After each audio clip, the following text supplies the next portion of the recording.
The Pope's gay. You're missing this great The Pope's gay riff, Nick. Am I? Sorry, I was fucking with the levels. What do you think? Pope gay? Yes or no? I don't know if the Pope's gay. Not the one right now, but there have been plenty. I'm what sure. if he is? And that's why he's cool. The really nice guy? Yeah. I think maybe that'd be cool. That guy probably. It's crazy that guy has never fucked. Wasn't the thing about JP2? Everyone was like, you know, he fucked before he like started. JP2? That's a cool nickname for him. JP2 was like a Polish resistance fighter. Oh, really? And apparently he fucked. Yeah. He was not chill with gay people. You know, I remember my mom. My mom used to watch Will and Grace, or just be on on the TV, and she used to go like off about. You know what's so interesting is that Will, the guy who plays Will, is actually gay in real life, but the guy who plays Jack isn't. And it's like, at the time it was like, yeah, I guess that's interesting or whatever. But what a funny thing for an adult to think. It's like, wow, isn't that weird that the guy who just sort of acts normally is like actually the one that's gay, but the one that acts like a crude stereotype of a homosexual is just pretending for the sake of comedy?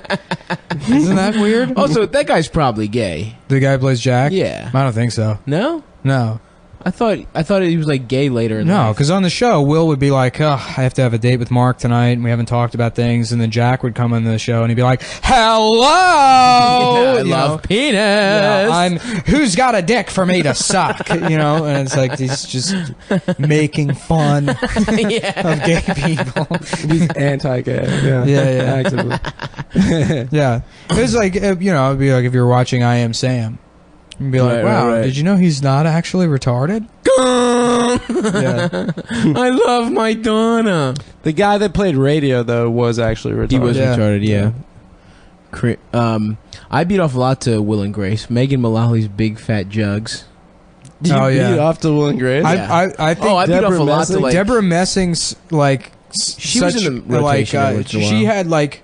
critically small tits, where I feel like her life was in danger because of how fucking small her tits were. She got in the mix too sometimes. I beat off to her as well. It was like physically upsetting. I would watch that show and I would get ill because of how... Was it like Will kind of mean to her? He like used to sort of bully her? Well, she wanted to have a baby with him in one of the later seasons. Yeah, they tried to fuck. Yeah, and he like, couldn't fuck her because she's disgusting. Yuck. And he's like, this is why he probably became gay because he had to fucking deal with Grace's fucking no-tit ass. The final episode of that show, it should be a guy waking up and he's next to some girl with huge tits and he's like, thank God I'm not gay anymore. We can improve every show with a dream. Look, I can make that show 2 minutes long. Debbie, get some tits. First of all, you get rid of Deborah Messing, you get a lady with big old cans. Okay, you that'll cure his ass. You follow me? Listen here. Okay. She's got bigger tits, and then instead of Will and Grace, it's Will and like Starla, and they fuck. They fuck each other, and Will feels a lot better about himself. It's a much better show. He ain't got no inequality to deal with, just big fat juicy jogs. Yeah, did they ever get around to improving the home? We never find that out, do we? He's always working on hot rods. Who, Tim? He's sitting in the garage working on a car. That's not part of the home. Let's see an addition built. The set remained the same for the 9-year run of that show. Yeah, I want to see a new mudroom.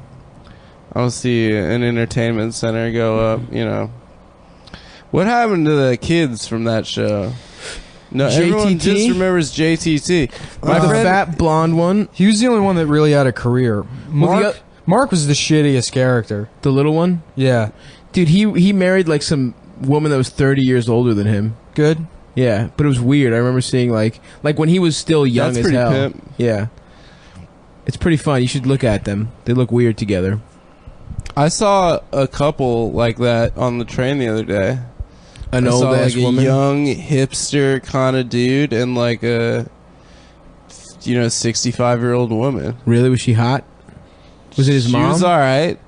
Was his mom, or was she trying to keep? That's better if it was his mom, but they were kissing each other. So I just like to think there's some sort of coddled hipster in Williamsburg that just like, well, yeah, I still live with my mom. Yeah, we kiss each other, but yeah. She makes me kiss her, but it's cool because I have my own phone line in the house. So yeah, and my curfew's like pretty chill. I went out with a girl who like lived with her mom in Bed-Stuy. Oh wow. She had like a hipster mom that got an apartment in Bed-Stuy, and she's like, well, I kind of like live with my mom. She had a hipster mom, so her mom was like cool with her, like doing drugs and shit and like fucking. Well, I don't know about the first one, but the second one she had no problem with. Yeah. But were they like roommates, or was it the thing where like her mom lived upstairs and she? No, they were like roommates. It would be like if your mom lived in this apartment with you. That's bizarre. But in Bed-Stuy. That's so crazy. Yeah. My parents told me the other day on the phone that it's cool if I have sex. Really? Yeah. That's awesome, man. They're pretty cool, yeah. That's pretty cool. Yeah. My mom will never let me have sex. That's why I'm celibate. My mom insisted that I be gay. So I want to be cool to my friends. You have to be gay. She really did want that. We could be best friends. Yeah. I'd like to have a gay son. When I was like 13, my mom was like, if you want to smoke weed, you have to wait until you're in college, and then I'm going to come and we're going to smoke weed together. Oh, God. And I was like, yeah, I'm never going to smoke weed. That was like the best way to get me to never do drugs. Yeah, that's the thing. I don't really see you smoke. Yeah. You don't really smoke that much. Yeah. I mean, I used to. When I was like a teenager, I smoked a lot of weed, and then I had like kind of a pot renaissance when I was like 21. Right. I was like working from home. You don't really hit the ganj though that much these days. You know what? It's funny because in Austin nobody really smoked weed. I was hanging out with Jake and shit. Jake doesn't really smoke. Well, you were all drunks. Yeah. Yeah. Yeah. So after that, went out the window. Yeah. Yeah. Dude, you can start it back up, dude. I believe in you. Speaking of drug talk, I got some feedback on our opening bit from the show. From who? From our friend Phil Cohen. Oh yeah. Haircut Phil, dude, showing up looking like. Hey Adam, maybe try and lay off the cocaine talk on stage. Shut the fuck up, Phil. Because it's not exactly the most popular drug to talk about in public. I was looking around at the audience and everyone looked pretty uncomfortable. Which just means that Phil, that was because anyone you made eye contact with and saw your haircut immediately revolted. Was his hair wet? Why did he look like that? Yeah, he just had a shower. Oh, yeah, okay. that's why it was wet like that. But he did look like he had a Jerry curl. No one, like just the top. He looked ridiculous. Yeah. And he had a fucking tie-dye shirt. As soon as he came in, we roasted his ass. We didn't even say hello.